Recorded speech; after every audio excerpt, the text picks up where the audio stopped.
Hello दोस्तों, नमस्कार। स्वागत है आपका अपने चैनल टारगेट फॉर जॉब्स पर।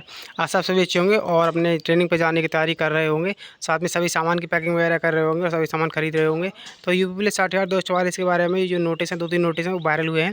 उसके बारे में बात करेंगे कि आपको जो ज्वाइनिंग लेटर है कब तक मिलने वाले हैं और क्या क्या जो दिशा निर्देश हैं उसमें दिए गए हैं। जैसे ज्वाइनिंग लेटर जब इशू होगा तो किन लोगों को नहीं मिलेंगे, क्योंकि उसमें 10 पॉइंट ऐसे दिए गए हैं कि उसमें एक चेकलिस्ट तैयार की जाएगी। अगर 10 पॉइंट पे सभी जो अभ्यर्थी है वो अगर खरा उतरता है, सभी वो उसके जो चेक पॉइंट हैं वो सभी क्लियर होते हैं, तभी उसका जो नियुक्ति पत्र है वो जारी किया जाएगा, अन्यथा जारी नहीं किया जाएगा।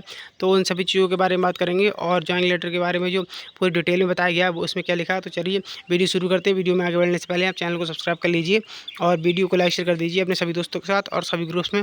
तो देखिए, सबसे पहले चलते हैं हम यहाँ पर इस चेकलिस्ट, ये आदेश की तरफ कि आदेश में क्या बताया गया है। तो देखिए, आदेश में बताया गया है आरक्षित नागरिक पुलिस के पदों पर सीधी भर्ती 2023 में आरक्षित नागरिक पुलिस के पदों पर भर्ती हेतु चयनित अभ्यर्थियों के नियुक्ति पत्र निर्गत करने, यानी जो जारी करने हैं, निर्गत करने का मतलब जारी करने से पूर्व जनपदीय नोडल अधिकारी होंगे, यानी जो नियुक्ति पत्र आपके जो जारी करेंगे वो नोडल अधिकारी, तो उसमें नामित नोडल अधिकारी होता है, तो वो जो भी जारी करेगा तो उसके द्वारा पुलिस भर्ती एवं प्रोन्नति बोर्ड द्वारा निर्गत 10 बिंदुओं को चेकलिस्ट तैयार की जानी है।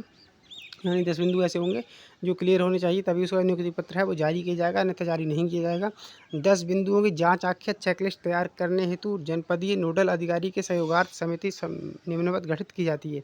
यानी कि जो नोडल अधिकारी है उसके स्तर से जो एक समिति होगी वो गठित की जा रही है और उसमें वो समिति होगी वो चेकलिस्ट तैयारी करेगी, कौन कौन अभ्यर्थी उपयुक्त है, कौन कौन अनुपयुक्त है। तो उसी के जो उपयुक्त होगा उसी को ज्वाइनिंग लेटर जारी किया जाएगा, अन्यथा नहीं जारी किया जाएगा।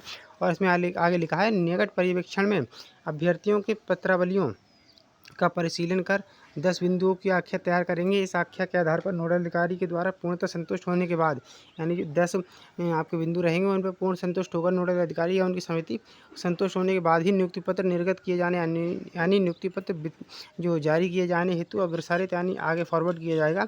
यह समिति दिनांक 27 मई से अपना उक्त कार्य प्रारंभ करना सुनिश्चित करेगी।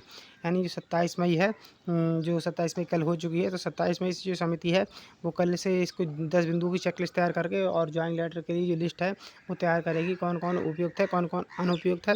तो इस कार्य में ऐसे मान लीजिए कि हर जनपद में जैसे 27 है तो ऐसे मान कर चलिए कि 30 से 31 तक का समय लगेगा ये लिस्ट तैयार करने में।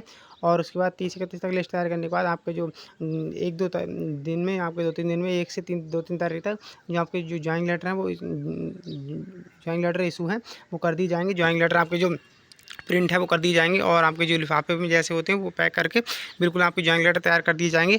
और उसके बाद आपकी जो ज्वाइनिंग लेटर की डेट आएगी कि आपको कब ज्वाइनिंग लेटर मिलना है, जनपदीय स्तर पर मिलना है या फिर लखनऊ में मिलना है। कुछ लोगों को, कुछ ही लोग होंगे जो ज्वाइनिंग लेटर है वो लखनऊ में मिलेगा, अन्यथा जो 95% या ऐसे मानकर चलिए कि 99% कैंडिडेट ऐसे होंगे जिन्हें जो ज्वाइनिंग लेटर है वो उनके ज़िले में ही या एसपी ऑफिस द्वारा या एसएसपी या कप्तान के द्वारा मिलेगा। वो वहाँ पर जैसे एक प्रोग्राम आयोजित किया जाएगा, जैसे केंद्र सरकार में वैकेंसी आती है तो उसमें जो रोजगार मेला लगता है, ऐसा ही एक ऐसे ही जो नियुक्ति पत्र वितरण समारोह वो आयोजित किया जाएगा और उसमें आपको नियुक्ति पत्र वितरित किए जाएंगे। जो सीएम है, मुख्यमंत्री, कुछ लोगों को नियुक्ति पत्र लखनऊ में देंगे। वहाँ पर कुछ लोगों जो टॉपर्स होंगे उन्हीं को नियुक्ति पत्र मिलेगा। अब 10 बिंदु समझ लेते हैं। आप वीडियो में अंत तक बने रहिए कि 10 बिंदु कौन कौन से हैं जिसमें जो आपकी चेकलिस्ट है वो तैयार की जाएगी, कौन कौन उपयुक्त है, कौन कौन नहीं है उपयुक्त नियुक्ति पत्र जारी करने के लिए।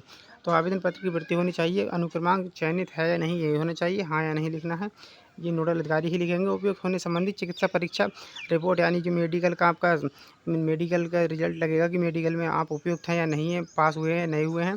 और आगे इसमें लिखा है शपथ पत्र मूल रूप में, यानी शपथ पत्र आपने लगाया है मूल रूप में बोला होना चाहिए। शैक्षिक योग्यता प्रमाण पत्र, यानी हाई स्कूल इंटरमीडिएट के अंक पत्र की प्रमाणित प्रति लगेगी यहाँ पर, यानी जो अटेस्टेड आपने करके दी है वो प्रति होनी चाहिए। यदि अभ्यर्थी द्वारा आरक्षण संबंधी कोई लाभ लिया गया है तो उसके संबंध में प्रस्तुत अभिलेखों की प्रमाणित प्रतियाँ, यानी कि जो अभ्यर्थी होंगे उनके द्वारा आरक्षण जैसे SC OBC सर्टिफिकेट लगाया गया है तो उसका जो मूल रूप में उसकी प्रमाणित प्रतियाँ लगाई जाएंगी। और चरित्र प्रमाण पत्र संबंधी रिपोर्ट, स्थायी पता, व्यवहार पता से संबंधित थानों से स्थानीय अधिसूचना इकाई एवं अभिसूचना मुख्यालय मूल रूप में, तो इसको चरित्र सत्यापन, यानी जो करेक्टर आपका वेरिफिकेशन होगा उसका लगाया जाएगा। करेक्टर वेरिफिकेशन में आप उपयुक्त पाए गए हैं या अन्यथा नहीं पाए गए हैं और अभ्यर्थी द्वारा आरक्षण या अन्य किसी विशेष कोटि का लाभ लिया गया है तथा तत्संबंधी अभिलेख उपयुक्त पाए गए हैं। आरक्षण का लाभ लिया गया है। तो जो आपने SC ST OBC का जो भी सर्टिफिकेट लगाया गया है वो उपयुक्त है या अन्यथा नहीं है, ये भी इसमें बताया जाएगा। अभ्यर्थी के शैक्षिक योग्यता प्रमाण पत्रों, हाई स्कूल इंटरमीडिएट अंक प्रमाण पत्र एवं उपयुक्त पाए गए हैं या नहीं पाए गए हैं। जैसे आपके जो डॉक्यूमेंट्स हैं शैक्षिक योग्यता के, हाई स्कूल इंटर के, अन्य जो भी प्रमाण पत्र हैं वो फर्जी तो नहीं है, सभी सत्यापित करने के बाद सब सही पाए गए हैं या नहीं पाए गए हैं, इसमें हाँ या नहीं करना होगा। जो नोडल अधिकारी होंगे उन्हें वर्तमान निवास के स्थान से चरित्र सत्यापन हो गए हैं, यानी आपका जो निवास है उसके आधार पर आपको जो निवास सही बैठा है, यानी जो आपका करेक्टर वेरिफिकेशन है वो बिल्कुल सही हो गया है या नहीं हुआ है, तो इसमें हाँ नहीं भरना होगा। अभ्यर्थी के संदर्भ में यदि कोई जांच अभियोग प्रतिकूल तथ्य जो प्रकाश में आए हैं, किसी सरकारी विभाग को संदर्भित किया गया है, तो इसका विवरण, यानी किसी के खिलाफ FIR है या कोई जाँच चल रही है तो उसका विवरण दिया जाना चाहिए, यहाँ पर दिया जाएगा। अगर नहीं है इन सभी 10 बिंदुओं में 10 में अगर हाँ है यानी येस है तो आपका नियुक्ति पत्र जारी किया जाएगा। अगर एक में भी ना है तो फिर उसका नियुक्ति पत्र है वो हो सकता है लेट जारी किया जाए, अभी जारी नहीं किया जाए, बाद में जारी किया जाएगा। और फिर ये लिस्ट है, देखिए ये कंप्यूटर पर लिस्ट, जैसे ये 27 से जो समिति काम करेगी उसमें लिस्ट बनाई गई है कि जैसे चिकित्सा परीक्षा का दिनांक क्या था, मेडिकल का हुआ था, और इसमें जनपद परीक्षा का परिणाम क्या रहा जो मेडिकल का, और ये यहाँ पर चेक लिस्ट दी गई है। और यहाँ पर चरित्र सत्यापन के बारे में दिया गया है, हुआ है नहीं हुआ है, चयनित है या सफल है या असफल है, इसमें क्या लिखा गया है। और चरित्र सत्यापन में लंबित प्रारूप इसमें बताया गया है कि, तो ये सारी चेक लिस्ट है वो तैयार की जा रही है। इसमें कैसे कैसे क्या करना है वो अधिकारी ही तय करेंगे। हालांकि आपका जो ज्वाइनिंग लेटर है अब बहुत ही जल्दी जारी होने वाला है, तो आप ऐसे मानकर चलिए कि जो आपका ज्वाइनिंग लेटर है अब आज हो गई है 28 मई, तो 28 मई हो गई है, तो 28 मई हो गई, और उसके बाद आप से 3 से 4 दिन 3 दिन बचे हैं इस महीने के।